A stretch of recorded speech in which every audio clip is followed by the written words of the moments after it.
Hello students, welcome to maths insight. तो आज हमारा क्लास 10th का 6th लेक्चर है।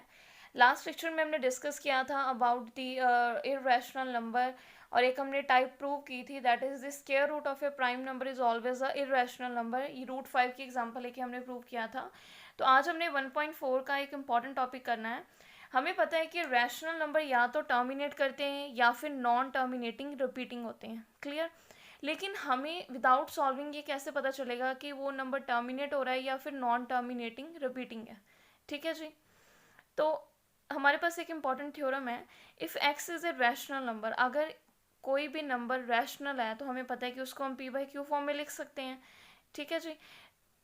उसकी डेसिमल एक्सपेंशन अगर टर्मिनेट कर रही है, प्रोवाइडेड उनका जीसीडी 1 होना चाहिए, मींस पी और क्यू में कोई भी कॉमन फैक्टर नहीं होना चाहिए, देन क्यू के फैक्टराइजेशन में सिर्फ 2 और 5 का फैक्टर ही होएगा, इसके अलावा कोई भी फैक्टर नहीं होएगा। और ये चीज़ ध्यान में रखनी है आपने कि एन और एम क्या है, non negative integers, it means वो पॉजिटिव भी हो सकते हैं और ज़ीरो भी हो सकता है। ठीक है जी।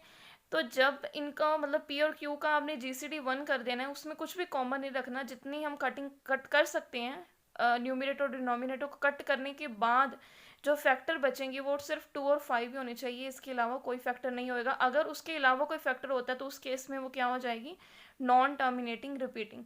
क्योंकि ये थ्योरम हमारे पास टर्मिनेटिंग के बारे में बताती है कि टर्मिनेट कब करेगा, जब सिर्फ 2 और 5 का फैक्टर होएगा। ठीक है जी। तो इस थ्योरम को हम रट्टा नहीं लगाएंगे, एक सिंपल से एग्जांपल से देखेंगे। जैसे आपके पास कोई भी नंबर सपोज 0.25 है। ठीक है जी। तो ये जो एक्सपेंशन है ये क्या हो रही है, टर्मिनेट हो रही है। तो 0.25 को मैं लिख सकती हूँ 25/100। ठीक है जी। 25/100 बिकॉज डेसिमल के बाद 2 प्लेसेस हैं तो अपॉन में 100 आ गया। ठीक है। तो अगर हम देखें तो 100 में कौन से फैक्टर्स होते हैं, 10 की पावर है, 10 की पावर कितनी है, ये 2 पावर है। ठीक है। मैं इसको लिख सकती हूँ 25 10 क्रॉस 10, और 10 के फैक्टर्स क्या होते हैं, जस्ट 5 एंड 2। तो I can write it as 5 into 2 and 5 into 2। तो ये 5 इंटू 2 का कंसेप्ट आया कहाँ से, बेसिकली फ्रॉम दी 10, क्योंकि 10 के दो फैक्टर है 5 एंड 2। तो इसलिए हमारे पास डिनोमिनेटर में टर्मिनेट तभी करेगा, नंबर तभी टर्मिनेट करेगा जब डिनोमिनेटर में 10 पड़ा होएगा। ठीक है। तभी डेसिमल एक्सपेंशन बनेगी टर्मिनेटिंग। क्लियर। तो ये 10 के फैक्टर्स क्या होते हैं, 5 एंड 2। तो इसलिए हमारे पास यहाँ पे 25/5 की पावर कितनी हो जाएगी, 2 इंटू 2 की पावर 2। तो अगर हम इनका जीसीडी 1 करना चाहें, जैसे हम अभी हमारे पास 25, मतलब जो 5 का स्क्वायर है, 25 से 25 कट हो जाएगा और हमारे पास बचेगा 1/4। ठीक है। तो मतलब बेसिकली हमारे पास 2 की पावर कितनी बची है, 2 बची है, लेकिन 5 की पावर क्या है हमारे पास, 5 की पावर क्या है, 0, और 2 की पावर क्या है हमारे पास, 2। क्लियर। तो 2 की पावर n और 5 की पावर m की फॉर्म में हम तभी लिख सकते हैं जब हमारे पास नंबर टर्मिनेट कर रहा है और उसके डिनोमिनेटर में जो है 10 के फैक्टर्स पड़े हुए हैं। क्लियर। क्योंकि 10 को ही हम 5 इंटू 2 लिख सकते हैं। तो ये एक बेसिक सा कंसेप्ट है जो हमने रट्टा नहीं लगाना, हमने देखना है कि ऐसे होता क्यों है। ठीक है जी। तो इसी कंसेप्ट को यूज़ करेंगे हम क्वेश्चंस में कि हमें कैसे पता चलेगा कि वो टर्मिनेटिंग है या नॉन टर्मिनेटिंग रिपीटिंग है। ठीक है जी। तो टर्मिनेटिंग का हमें पता चल गया है कि अगर 5 और 2 का फैक्टर होएगा तो टर्मिनेट होएगा, अदरवाइज ये टर्मिनेट नहीं होएगा। जैसे हमारे पास 13, अभी बताए 13 इज़ ए प्राइम नंबर, तो ये इनका जीसीडी ऑलरेडी 1 है। तो हमने जस्ट इसकी प्राइम फैक्टराइजेशन करके देखनी, जो मैंने इधर शो की हुई है।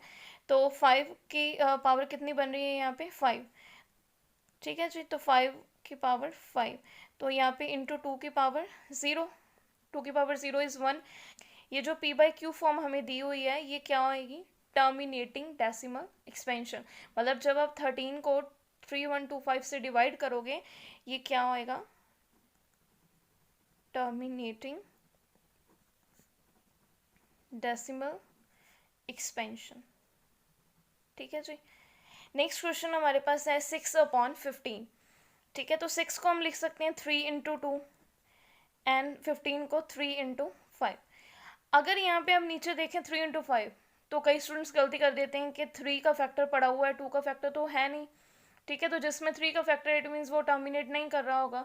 लेकिन प्रॉब्लम क्या है यहाँ पे कि इन दोनों का GCD 1 नहीं है, तो पहले हमने GCD 1 करना है, तो वो कैसे होएगा, इनको कट कर देंगे हम 2/5, तो 5 की पावर 1 और 2 की पावर 0, इट मीन्स ये भी क्या होएगा आपके पास नंबर, जब डिवाइड करेंगे p/q फॉर्म को, तो this is terminating decimal expansion. ठीक है जी, तो ये भी नंबर क्या करेगा, टर्मिनेट करेगा। नेक्स्ट एग्जांपल हमारे पास है 77, तो 77 को हम लिख सकते हैं 7 इंटू 11 और 10 को लिख सकते हैं हम 7 इंटू 3 इंटू 5 इंटू 2। 7 3 ज़ा 21, 21 इंटू 10 इज़ 210। तो यहाँ पे भी अगर हम पहले GCD 1 करेंगे, इट मीन्स जो भी कॉमन फैक्टर वो कट हो जाएंगे। तो हमारे पास यहाँ पे 5 और 2 का फैक्टर तो है, लेकिन साथ में कौन सा फैक्टर पड़ा हुआ है, 3 का फैक्टर पड़ा हुआ है। इट मीन्स ये जो एग्जाम्पल है वो किसकी है, नॉन टर्मिनेटिंग रिपीटिंग। क्लियर। तो यहाँ में हमने सिर्फ ये चेक करना था कि इनकी टर्मिनेटिंग और नॉन टर्मिनेटिंग रिपीटिंग कौन सी डेसिमल एक्सपेंशन होएगी। तो ये इजी क्वेश्चंस हैं, आप इनको इस तरह के क्वेश्चंस को ट्राई कर लीजिएगा। Thank you.